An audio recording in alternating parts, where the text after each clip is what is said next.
Welcome to today's Seidokan Saturday. So before I continue with the yellow belt requirements, I wanted to respond to a comment in the video on blocks where I said that in Seidokan we come from the inside out on our blocking. And again, in various systems and styles you'll see different chambered positions. For example, for the high block, the fist comes from behind and up with the hands crossed. Some come from the front and up, different positions.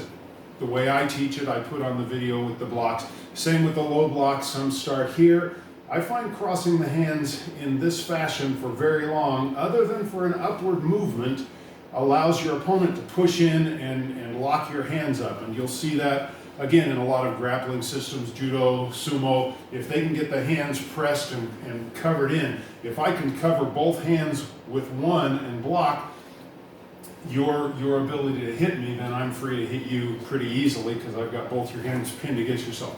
So the way I set the universal block position for 7 and 8, the extended grab position for 1 and 2, I'm not just crossing my hands for the sake of crossing my hands. There's an applicability to the forward hand that precedes the blocking hand, so the opposite hand, okay? So that being said, we're coming from the inside out.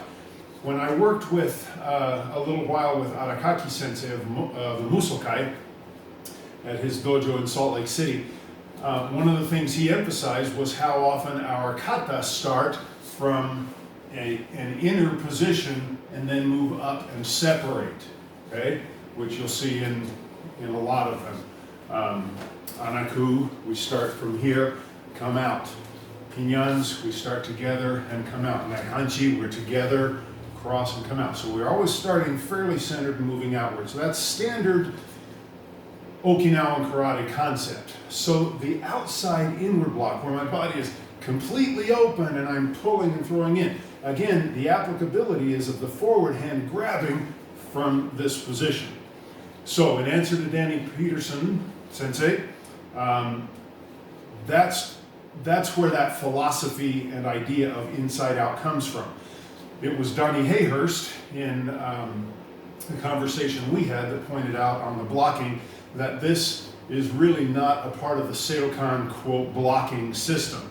And as I mentioned in my video on blocks, I incorporate it to round out what we call the 8-point blocking system.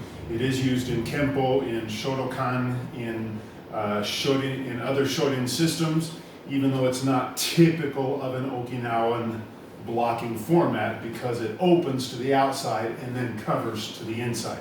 However, where you will find it in our kata, in Pinyan Shodan, we start here, then as this hand comes under, my upper hand, which was the uppercut here, if you want to look at it as a block and an uppercut, or however you're going to visualize that, from here, as I come under with this punch, my upper hand blocks in and across. Now in this position, again, I'm creating the crossed hand where I'm then going to open and move from the inside out. But the inner movement here precedes the outer movement, and so again it becomes valid. So from the front, I'm blocking soto uke with my urazuki as I step, all right, and that happens on both sides.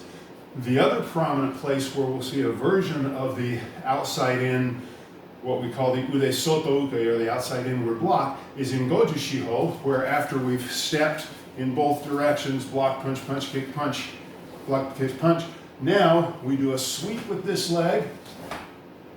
Now it's not up in this block position, but it is a sweep and an inward forearm strike, which is essentially our soto uke movement. There are other small places where you'll see it within kata. And so, while technically not a part of our blocking system or blocking curriculum of the kihon of blocks, there is validity, I think, in including it when you understand the purpose of the opposite prep hand and when you look at the context of kata where this movement does occur. Hopefully that helps explain a little bit of the inside out blocking movement where soto uke doesn't really fit within that format. Again, Donnie Hayhurst, when he brought it to my attention, said that when he was in Toma's dojo in Okinawa and doing blocks, and he performed that. It was Toma who said, not Seidokan, and explained the concept of the inside out. Okay? Hopefully that puts a little bit in context. Sensei Peterson, you also mentioned coming to the cup and saucer position. So after, well, I'll do it this way. So after this movement that we come to here, that's not technically a soto uke. Again, that's just a pulling to cup and saucer. So it's not this movement. It is, if I can get my directions right, simply a chambering, again, where I might have grabbed the person or he grabbed me and I put on a wrist lock or a head lock or any other number of things before going into that movement. If you have other questions regarding that, please put them in the comments below. Again, I think it's a valid movement. It's a natural human movement. It does belong in an overall paradigm of blocking, but again, only if you understand the prep hand and the block hand, that both hands are active. I never have just a passive hand sitting. The way I was taught in Kempo, 1, 2, 3. I never just have a passive hand sitting. Both hands are operating at all times. They are always grabbing, reaching, deflecting, double blocking. Okay, so there's a block before the block, or a punch before the block, or a grab before the block, so that the blocking per se is much more comprehensive than that, and that both hands are always active. And as far as standard Okinawan principles, yes, we do come from the middle and expand outward, starting closing up, it's cover up and then punch. Okay, so in boxing, if I were doing this outside in, very stupid, I want to cover up first, come from the middle.